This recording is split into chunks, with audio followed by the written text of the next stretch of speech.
नमस्कार बच्चों। तो आइए हम पुनः प्रारंभ करते हैं कक्षा 9वीं का तीसरा अध्याय कबीर, जिसके रचयिता हजारी प्रसाद द्विवेदी जी हैं। अब तक इस पाठ में बच्चों हमने ये जाना कि कबीर जी के व्यक्तित्व और उनका स्वभाव कैसा था, तथा इसके साथ ही साथ कबीर जी की तुलना किस संत से की जाती थी, इस बारे में हमने जानकारी हासिल की। तो आइए इस पाठ के बारे में और अधिक जानें। तो आइए हम बच्चों प्रारंभ करते हैं। कबीर जी सर्व जगत के पाप को अपने ऊपर लेने की इच्छा से विचलित नहीं होते थे, बल्कि वो और भी कठोर व शुष्क होकर ध्यान वैराग का उपदेश देते। अर्थात बच्चों, अगर कोई समस्या हो तो कबीर जी उसको देखकर डरते नहीं थे, बल्कि वह अपने ज्ञान को, अपने उपदेश को और भी लोगों तक कठोर होकर पहुंचाते। वह उन्हें इस संसार से मुक्ति पाने का मार्ग दिखाते।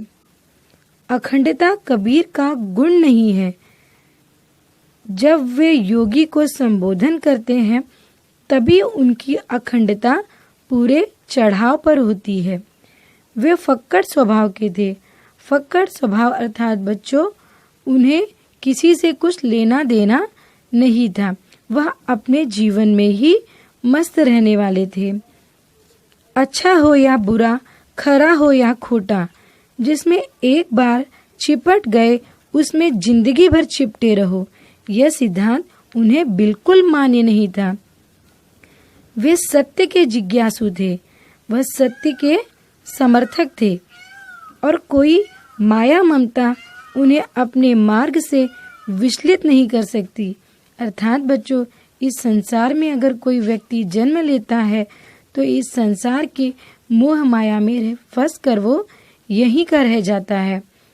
लेकिन कबीर जी इसके एकदम विपरीत थे।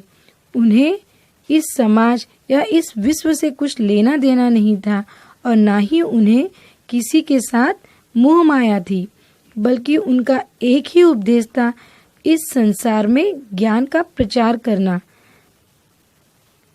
बिल्कुल मस्तमौला थे। वे प्रेम के मतवाले थे, परंतु अपने को उन दीवानों में नहीं गिनते थे। कबीर जी प्रेम के तो मतवाले थे, लेकिन ईश्वर के प्रेम के दीवाने थे। वो इन दीवानों में नहीं गिने जाते जो अपनी प्रेमिका के लिए सिर पर कफन बांधे फिरते हैं, बल्कि वह तो ईश्वर को पाने के लिए अपने सर पर कफन बांधे फिरते हैं, और लोगों को ईश्वर तक पहुंचने के लिए बहुत ही सरल और सुगम मार्ग अपने विचारों द्वारा प्रस्तुत करते हैं।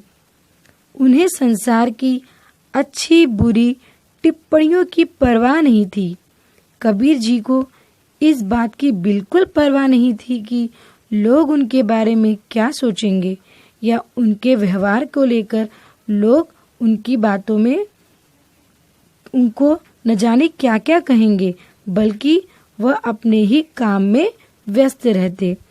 योग के संबंध में कबीर कहते हैं कि केवल शारीरिक और मानसिक कार्यों की नियमावली से दिखने वाली ज्योति जड़ चित्त की कल्पना मात्र है।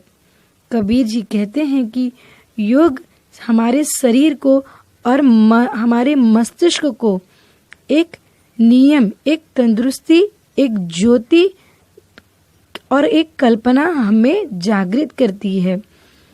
केवल क्रिया बाह्य है।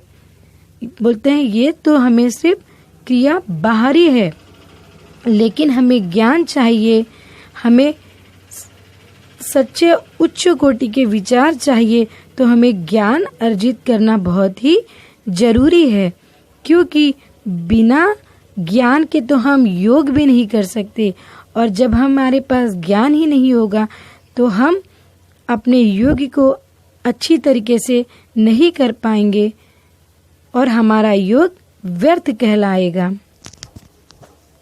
आशा करती हूँ कि बच्चों अभी तक मैंने जो भी आपको कबीर जी के बारे में बताया है वो आपको समझ में आया होगा।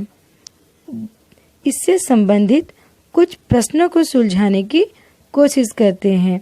धन्यवाद।